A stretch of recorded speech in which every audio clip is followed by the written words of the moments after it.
لو أنزلنا هذا القرآن على جبل لرأيته خاشعا أنزلنا هذا القرآن على جبل لرأيته خاشعا أنزلنا هذا القرآن على جبل لرأيته خاشعا متصدعا من خشية وتلك الأمثال نضربها للناس لعلهم يتفكرون.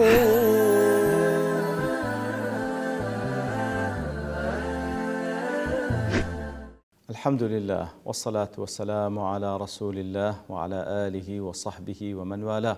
السلام عليكم ورحمة الله. برزان خوشحال لواني حفصة السي لواني كان تفسير القرآن بيروز بما وخزمتان بما بس رزامن دي رب العالمين وهي ودار مئوي آج سودي لور بقرن.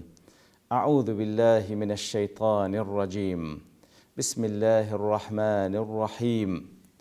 قل من حرم زينة الله التي أخرج لعباده والطيبات من الرزق قل هي للذين آمنوا في الحياة الدنيا خالصة يوم القيامة كذلك نفصل الآيات لقوم يعلمون. والله خوشي وسنا كل واني رابط دوش لخدمة دوات بيروزة دابوين رب العالمين ده فرمي بيعمل يا رسول الله صلى الله عليه وسلم وبيان بلي همو آنك وهالجري بيامكي محمد المصطفى صلى الله عليه وسلم بيان بلين بوكسانك واشتانك حرام دكن ببيع أو كواهيز بالجيت شرعيان لدزبي بيان بلي شيء كوا أو زينة جوانيي كخواي جور لبوبندكاني دري هنا أو رزق حلالي كخواي جور لبوبندكاني دانا شيء كوا حرامي كرد كواتا زينة جواني أو زل كبركي كالباري دكان كخواي جوريان لنبات بإنسان كائن بخشية وكلوكو وكتان يان لا حيوان وكو حرير وصوف يان لا معادن وكو كدرعيك لباري دكي چه أو شتي حرام كرد بي لخلشي كخواي جوري لبوبندكاني لو مصادر سرتاوانه بياني بخشية وهروها چه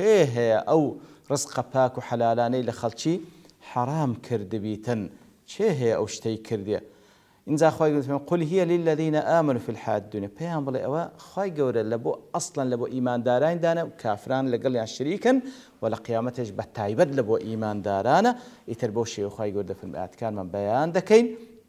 كسانك سودي لورن كوا علميان هي بل إذا فرمي والطيبات من الرزق أي المستلذات من المآكل والمشارب أو خواردنا باكو بلزتاني كخواهي قولت لخواردن وخواردن وبندكان بخش شيء هي حرامي كذبي وكل معارج دليه وقل لهم إن الله عز وجل قد أمر بني آدم بأن يأكلوا ويشربوا مما يشاءون من الطيبات من الرزق بيان بله كوا خواي جور فرمان ببني آدم كردي بخونو لو رزق باكو ساكاني أو بيان خوشبا بخون إلا الذي حرمه عليهم بالتعيين أو الوصف مجر أو رزقنا بك خواي جورة لا يعني حرام كذا بالتعيين ياخذ بوصف أجرنا همو أني ديك خواي جورة لا يعني حلال كردي لبو بني آدم فمن هذا الذي افترى على الله شيه أو كسيكوا افترى لصر خواكر فوضع قواعد التحريم في الأنعام والحرث يتر كسانك شينا واني كوا افترى لصر خواي جورة كرد بوي كوا لحيوانات وهروا لزرعات هندشتان حرام كر قلتيان هذا حلال وهذا حرام هندشتان حلال وهندشتان حرام كر مع العلم إنها من الطيبات وليس من الخبائث مع العلم أوشتاني كوا أوان حرام ياكل هم إلى الطيبات ولا خبائثنا شيء أوشتي كده أي هل هذا المحرم رسول يبلغ عن هل هذا المحرم رسول يبلغ عن الله أو كسي كوا أوشتانيك حرام كردي كخوا حلالي كردي أو بيغمبريك اللي لا خواي يقولوا تبلغ ذكا أم هو كذاب مفتر يفتري على دين الله يعني تكسيك دروزنا افترادك على سر دين خواي يقولوا أوزل في طرح هذا السؤال الجدلي كاتك وخواي يقولوا بوشيوية أو برسيارة جدلية طرح ذكا ودفرمي وان بيبلت شيء أو كسا مطالبة لهم بدليل التحريم داوان لذكادي أو كوا حرام تأكد كابلغي تحريمكي وهو لا يكون دليلا عقليا خو أو كوا داواج دكا بتسبلغي مقصدي أونيك مقصد ليرد لا أتكونيك بلغيش عقلي بينن لأن موضوعه من موضوعات العبادات الدينية. لذا موضوعك موضوع عبادات دين كواتا، لذا فلا يكون دليلا نقليا عن نص ديني، فلا يكون إلا لابد أن يكون دليلا نقليا عن نص ديني صحيح في كتاب من كتب الله أو خبر صحيح ثابت عن رسول من رسول الله. يتر بيان بلا دي بلغيك بينن بلغيش عقليني بلغيش نقلي بيتكو قضيك الشرع أخواه حلال وحرام دكا لكتابك كان إخوائي قول سبحانه وتعالى بلغيك مالو بين كوا كتابك دسكاري نكرا بيتن تكو معلومة غير قرآن بيروز دسكاري كرا دي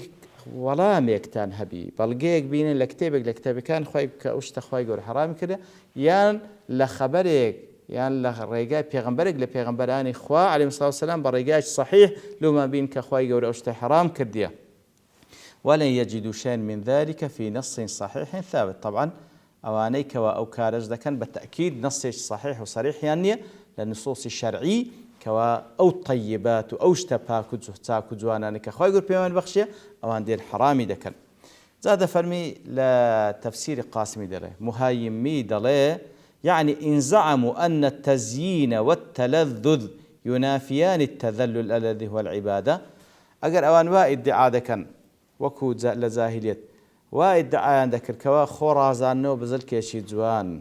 ياخذ لزد ورقرتن لأخوات الدنيا شي خوش لقل أو زليل نواندني ناقون زي كالعبادة أنزامي دي لوي أوان حرامي دكن فأعلمهم دي بيان رابقينا أنه قد أخرجها لعباده الذين خلقهم لعبادته بيان رابقينا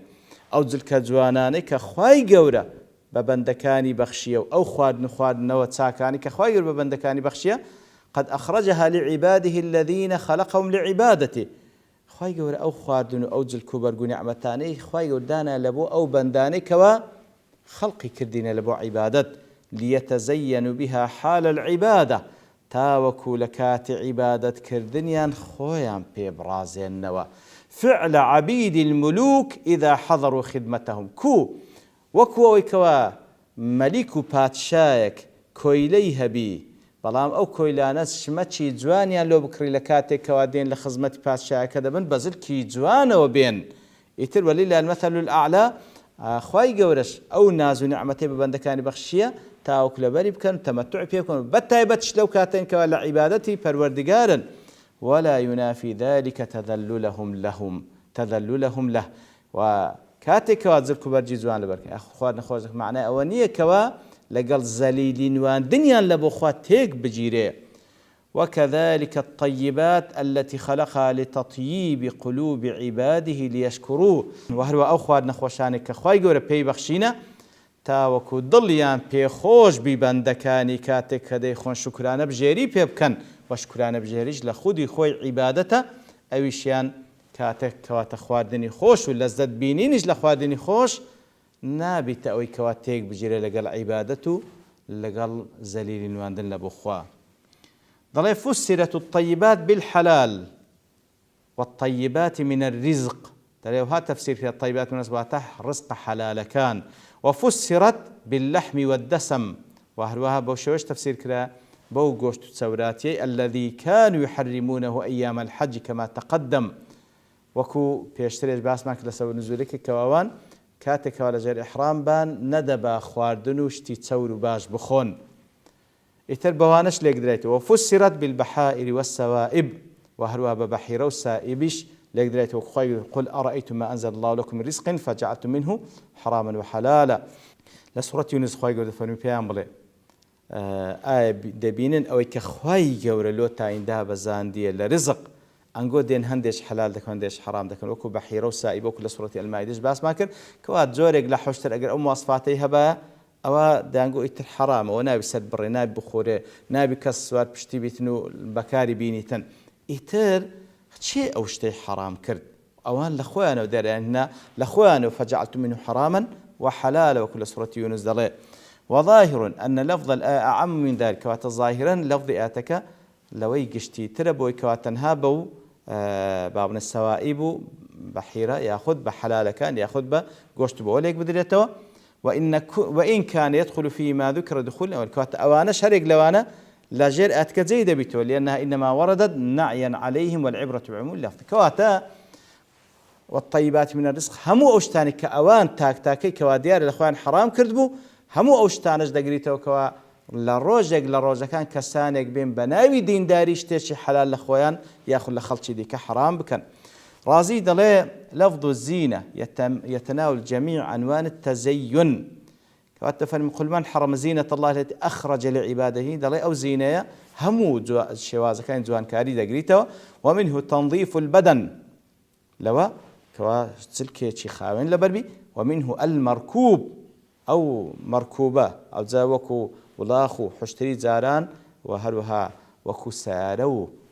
قطار تاري استا ومنه أنواع الحلي وهرو أنواع زينة خرازان وأفرتان طبعا لبيش نا محرمنا لمالي خوي ياخذ لبيش حلالي خوي شيء أو شتاني حرام كربي ثم قال ويدخل تحت الطيبات كل ما يستلذ ويشتهى من أنواع المأكولات والمشروبات